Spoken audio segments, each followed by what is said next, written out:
Welcome back to Sapphire Kiss and Tell, where we review just for you. And I want to pop in and do a quick review on Swab Stories. Did y'all watch the new VH1 show, Swab Stories? And our playground jam of the day is The Temptations. Papa was a rolling stone, okay? Because these people show we ain't sure. We ain't sure. We need some help. So the show was different than what I thought because I was feeling like, hey, look, we got Maury Povich. We don't need no more DNAs. We don't need no more DNAs. But it really gave you a sense of story. And I like stories. Sapphire likes story. So we have a truck, like a food truck.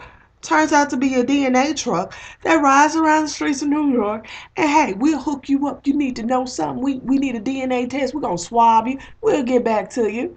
And the host, he's kind of suave, a little savvy. He has personality, which helps. And then his medical technician is Puerto Rican princess, and she's got sass and story, and so it kind of makes it a little bit more interesting.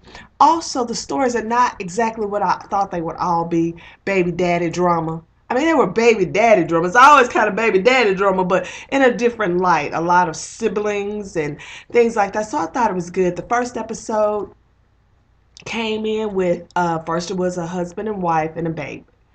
And the father wanted to know if the son was his. She had kind of stepped out on him before they got married, and when she got pregnant, they got married, but the idea was the baby may or may not be his. Now, pause. That little boy looked just like him. So, I don't think they really needed a DNA test. But, she stepped out. She was open and honest about it. But the twist here was is that he told her he just wanted to know that she get the DNA test. But when she gets there to the host and she explains that, he says, well, what you going to do if it is not your husband's baby? She says, well, I'm going to reach out to the other gentleman, because he'll need to know that he has a son. And the husband was like, he couldn't handle that. And I'm thinking, well, if the baby is not yours, then wouldn't you kind of want the other guy to know? Not that you wouldn't be any less daddy, but he would have a right to know because of medical reasons. That the kid would have other siblings out there. You have all these implications when there's another parent involved. But he was like, he was gonna leave. If the baby wasn't his, she was gonna leave. He was gonna leave. So I was like, oh Lord, this DNA test is gonna destroy your family. And he told her if that baby wasn't his, he didn't think he could handle it. He would have to go because she wanted to contact the other father or the possible father.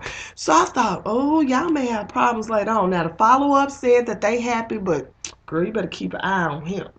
And you better not cheat no more. Then the next that was really, really cruel, they ran into a pair of sisters who said that another sister had contacted them on Facebook and said, I think I'm y'all's sister. We got the same daddy. Okay, cool. Then the next thing you know, she texting asking for money. What they do that at? What they do that at? So they were wanting the two sisters that knew they were sisters, wanted to get confirmation that the other sister was their sister, because this girl is off the chain asking for $500. Girl, what they do that at? So the two sisters came on, gave their story, got swabbed. Oh no, they came on, gave their story. Then they met at one of their homes. All three sisters got swabbed to make sure that they were siblings, that Papa was a rolling stone. Hey! And so they swabbed them. Then we go over to a set of brothers whom he had already swabbed, who thought they were brothers, thought the father had two sons that he had named the exact same name, named both them boys Ryan. That was crazy. And they felt like they were brothers, and they had formed this really tight bond, a brotherhood. They had already formed this thing, and so they were wanting confirmation that they were brothers. Well, when he brought the news, they weren't brothers. So, they felt like they had already, made this sort of bond by saying, now y'all owe that dad an apology, okay? Because y'all thought boys had been dipping in sugar bows, and y'all wasn't even brothers, but they sort of looked like, and they already, I knew they would be okay because they were already, comrades. They had already built a relationship, so they would be fine. Then we get back to them sisters. And they looked alike to me. They really did. I felt like they were. And I love the host always said, "Let me lay it down for you." That's what my man said. "Let me lay it down for you." So he laid it down for them, and they were sisters. So turned out that Papa was a Rolling Stone, and that was their younger sister. Follow up says that two of them still cool. One of them ain't, because the girl still asking for money. First thing she said was, "I can't wait to be the bratty little sister." In other words, I can't wait to beg. I can't wait to beg. What they do to that? What they do to that, y'all?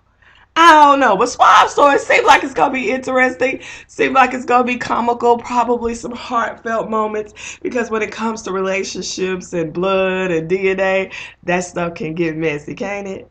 But it seems like a pretty good show. I didn't think it was going to be. I hope it lasts, VH1. I hope it lasts. Seems like something I could get into for a good key.